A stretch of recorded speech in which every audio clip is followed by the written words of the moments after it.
Hello traders, Rich here, and here's a quick but detailed update on Ethereum. As usual, if you guys like video analysis, let me know in the comments or simply leave a like. So let's get started. As per my last picture analysis, we were waiting for Ethereum to approach this area to look for buy setups, and the reason why it's a very strong area is because it's the intersection of the lower orange trend line, which is the lower bound of this entire range, and this horizontal support, as you can see in green, and we can see it even better from daily time frame. After this big and strong impulse movement, Ethereum got stuck inside this range and around this lower support, which was acting previously as a resistance area. And the 3.5k is also a round number, resistance, and a supply zone, as we had an aggressive movement down from it. That's why you see a rejection around this area, which is this supply zone. So long story short, we've got two possible scenarios after this extremely big impulse movement. We have the first one is a trend continuation to around 4.5k or a trend reversal to around 2k. But how do we know if it would be a trend continuation or a reversal? First of all, for the reversal, we will need to see a break below this area. We can clearly see that this one is holding as a strong support area. We've got many rejections from it, and we can also draw this channel that we saw from H1 time frame. So for now, it's still acting as a support, even though we are overall bearish from a short-term perspective. But this one is still acting as a support area, and we will be looking for buy setups till our next resistance and supply zone, which is the 3.5k. So long story short, for now, from a short-term perspective, we'll be looking for buy setups unless we have a big, massive candle close from daily time frame, of course, below this area. Then and only then the second scenario will play out, and we can say that we might have a potential reversal in this case. And anyway, let's take it step by step. In this case, if we have a candle close below this area, we'll be looking for sell setups on the retest. And again, it depends if you are trading this one on margin or not. I personally don't.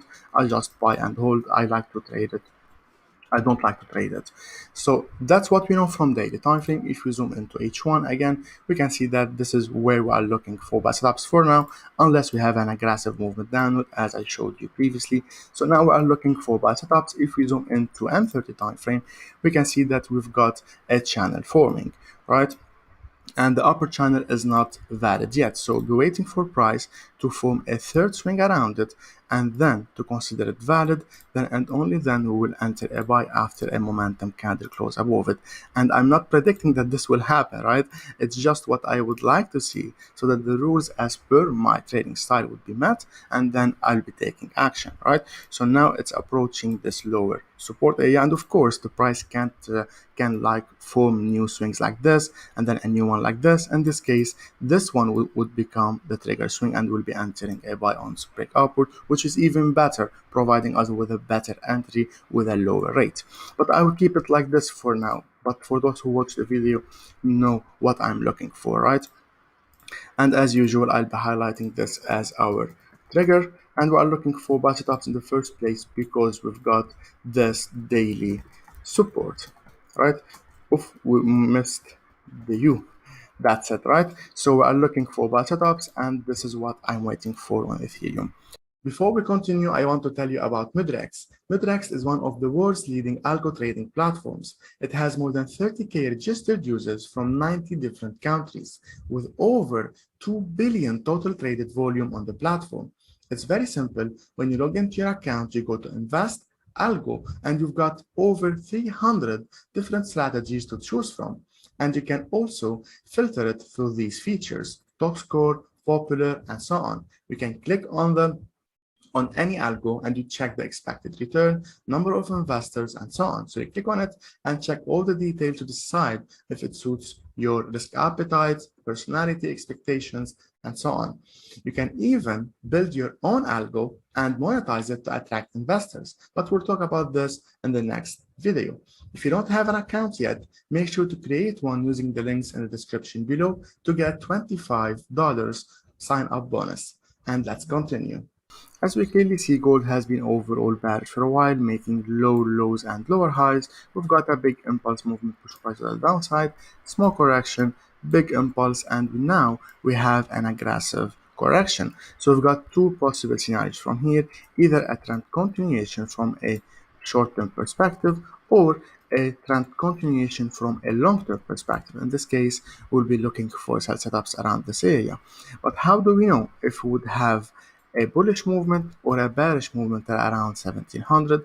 In this case, for the buyers to take over for a bullish scenario, we will need to have a big candle close above the 1800 and above this bullish candle. In this case, this area would be confirmed to become or to be shifted from a resistance to a support, where we'll be looking for buy setups on the retest. But for now, until this happens, we would be overall bearish, and we are currently at the end of the correction phase, which is this bullish phase, and we are looking for trend following setup to the downside. So we are currently looking for sell setups, but of course, for the sellers to take over, they need to break below this low.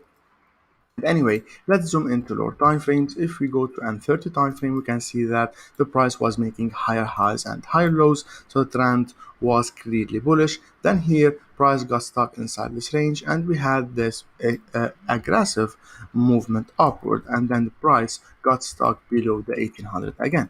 So the buyers are still struggling, and they aren't able to break above the 1800. So for now, here are the two possible scenarios. First, because we are around a resistance area, which you saw from daily, what I called the trio retest, we'll be looking for sell setups. So we'll be waiting for price to form a third swing around our lower blue trend line for it to be valid, and then we'll be selling on let me draw it in gray. We'll be selling on break downward, and of course, for extra confirmation, as mentioned from daily time frame, we will need a break below this entire area. Let me highlight it like this.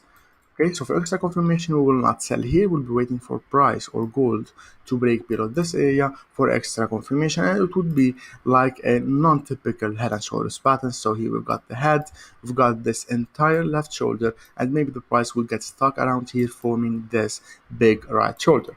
Anyway, wait for price to break below this area to confirm that now the sellers are taking over. Meanwhile, and until this happens, the buyers can still kick in. In this case, we will need to see a big movement above this area, which is what we saw from daily time frame. Above what? Above this last bullish candle. Let me show you again. Here we go. Above this one, then and only then we can say that now the bulls took over, and we are still trading inside this flat rising channel. In this case, if and only if we have this movement and a break above this area from daily time frame, then it will be confirmed that this area is now acting as a support, and in this case, we'll be looking, as mentioned, from daily for buy setups on the retest.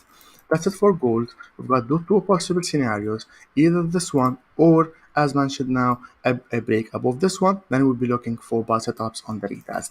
Best of luck, and I'll see you on the next one.